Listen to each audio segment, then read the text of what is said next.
Pertama kita membahas tentang silaturahim atau silaturahmi bahasa amiyahnya. Sebagaimana sudah saya sampaikan kemarin, bahwa penyebutan yang paling tepat untuk silaturahmi itu adalah silaturahim. Kenapa demikian, Ibu berbahagia? Karena memang dalam bahasa Arab tidak ada kata rohmun, yang ada kata rohimun. Jadi di sini maksudnya silaturahim adalah menghubungkan rahim perut ibu.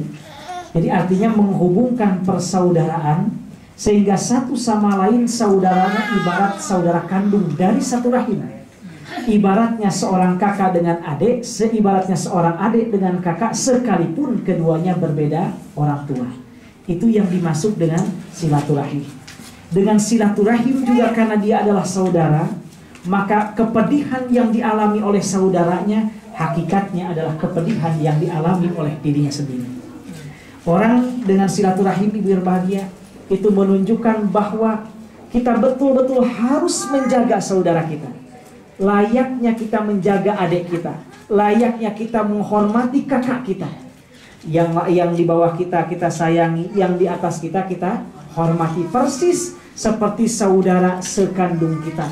Itu diantara maksud dari silaturahim, menghubungkan rahim kekerabatan, menghubungkan persaudaraan, layaknya seperti yang keluar dari satu rahim, ibaratnya seibu dan sebapak. Ini Ibu berbahagia tentang silaturahim. Kemudian Ibu berbahagia, saya ungkapkan dalam makalah ini, dalam Al-Quran ada 2 ayat, yang mana ayat ini Allah menyebutkan kata rahim. Karena kata rahim, Bapak Ibu berbahagia, dalam Al-Quran dalam bahasa Arab bentuk jamaknya adalah al-arham. Rahim bentuk jamaknya al-arham, yang artinya rahim. Dalam Al-Quran Allah menyebutkan kata al-arham dalam 2 ayat. Ayat pertama Allah menegaskan dalam surah An-Nisa, wattaqullaha alladzi tasaaluna bihi wal arham. Jadi ayat yang pertama yang berbicara tentang rahim atau silaturahim. Kata Allah, bertakwalah kepada Allah dan jangan lupa untuk senantiasa menjaga hubungan silaturahim. Jadi oleh karena itu dengan ayat ini maka silaturahim merupakan di antara perintah Allah kepada seluruh umat Islam. Wattaqullaha alladzi tasaaluna bihi wal arham, An-Nisa. Yang kedua Ibu berbahagia, Allah juga menegaskan al-arham dalam surah Muhammad ayat 22 dan 23. Kata Allah, fahal asaitu in tawallaitum an tufsidu fil ardi wa tuqatti'u arhamakum. Kemudian kata Allah, ulaikal ladzina la'anahumullah fa asammahum wa a'ma absarahum. Ini luar biasa Ibu berbahagia. Allah menegaskan dalam surat Muhammad, kata Allah, apakah kalian akan berlaku seandainya kalian berkuasa, jadi berkuasa, punya jabatan atau lebih dari orang lain, kemudian kalian sering melakukan perbuatan kerusakan di muka bumi, juga memutuskan silaturahim? Ketahuilah, kata Allah, orang yang demikian, yang senantiasa merusak di muka bumi, juga memutuskan silaturahim, mereka adalah orang-orang yang dilaknat oleh Allah. Kata Allah, fa'asammahum, Allah akan turikan pendengaran mereka. Maksudnya pada pendengaran mereka normal tapi tidak mau mendengarkan kebenaran. Wa a'ma absarahum, mata mereka akan Allah butakan. Maksudnya tetap melihat, tapi melihat hal-hal yang bukan diridhai oleh Allah. Ini balasan bagi orang yang senantiasa memutuskan silaturahim dalam Al-Quran. Dalam satu ayat Allah memerintahkan kewajiban untuk silaturahim. Dalam ayat yang lain Allah menegaskan siksaan, balasan bagi yang memutuskan silaturahim. Mereka adalah orang-orang yang terlaknat. Kemudian berbahagia dalam ayat ini ada satu hal yang luar biasa. Kata Allah, umumnya manusia kalau dia sudah berkuasa, sudah jaya, sudah mau dia jadi posisinya naik di atas, ataupun ilmunya lebih, ataupun apa saja, umumnya seringkali berbuat kerusakan di muka bumi, berbuat kerusakan dengan berbagai cara. Terus yang kedua, umumnya mereka tidak mau kenal dengan orang lain. Ini biasanya penyakit orang terkenal begitu, kata Ibu berbahagia.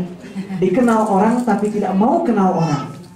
Dia dikenal sama orang, oh tidak siapa yang nggak tahu siapa ini, tapi dia tidak mau kenal dengan orang. Ini sudah Allah gambarkan dalam Al-Quran.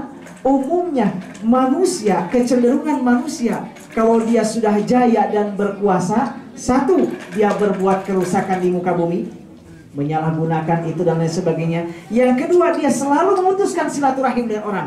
Artinya tidak pernah mau kenal orang. Ini jangan berbahagia. Sudah jaya, ibu berbahagia, sudah misalnya nanti mempunyai perusahaan apa, atau ilmunya sudah di atas, lupa dengan kerabat, dengan tetangga. Pas datang, ini Ibu Anu, oh siapa ya? Saya perasaan nggak kenal. Nah, jangan. Ini penyakit ibu berbahagia. Ini gambaran kata Allah. Kata Allah, orang yang demikian, yang sudah jaya kemudian memutuskan silaturahim, ulaikal ladzina la'anahumullah. Mereka adalah orang-orang yang terlaknat. Allah kemudian fa'asammahum, akan mentulikan pendengaran mereka, wa'ama absaruhum, dan akan membutakan penglihatan mereka. Na'udzubillah.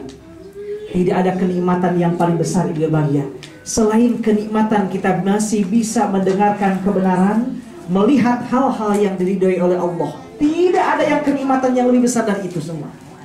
Sebanyak apapun uang, tapi kalau seandainya udah Allah tulikan pendengarannya untuk kebenaran, udah Allah butakan matanya dari kebenaran, na'udzubillah, tsumma na'udzubillah. Masih alhamdulillah, mending ini semua lancar, kemudian juga pendengaran kita masih Allah terangkan dengan baik. Ini yang pertama bahagia. Jadi silaturahim sekali lagi diperintahkan oleh Allah dalam Al-Quran, dan bahkan Allah dalam Al-Quran memberikan balasan bagi mereka yang memutuskan silaturahim. Di antaranya adalah orang-orang yang terlaknat di mata Allah Subhanahu wa Ta'ala. Mudah-mudahan kita tidak termasuk di dalamnya. Nah, kemudian berbahagia, sebagaimana sudah saya bahas sebelumnya, bahwa silaturahim itu ada dua bagian. Ada silaturahim khusus dan ada silaturahim umum. Silaturahim khusus adalah silaturahim yang erat kaitannya dengan kerabat. Ada garis keturunan dengan orang yang satu nasab, terima kasih, satu keturunan, satu ada hubungan darah, ada hubungan keturunan, itu disebut dengan silaturahim khusus. Yang kedua ada silaturahim yang namanya umum.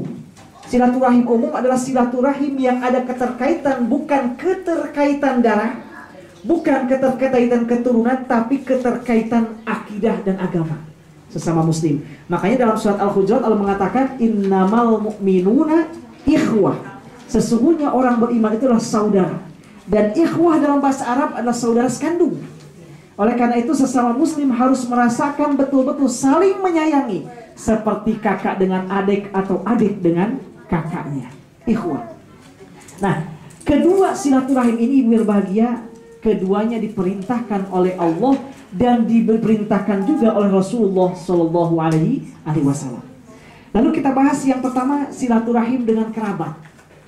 Sebagaimana ibu-ibu yang berbahagia sudah saya sampaikan sebelumnya, bahwa dalam Islam kerabat merupakan utama daripada yang lainnya. Kerabat merupakan utama daripada yang lainnya. Kalau ada dua orang miskin, yang satu kerabat, yang satu bukan kerabat, maka yang harus diutamakan adalah yang miskin yang dari kerabat. Yang satu kurang mampu tapi gak ada keterkaitan darah, yang satu kurang mampu tapi ada keterkaitan darah, maka yang harus diutamakan adalah yang ada keterkaitan darah.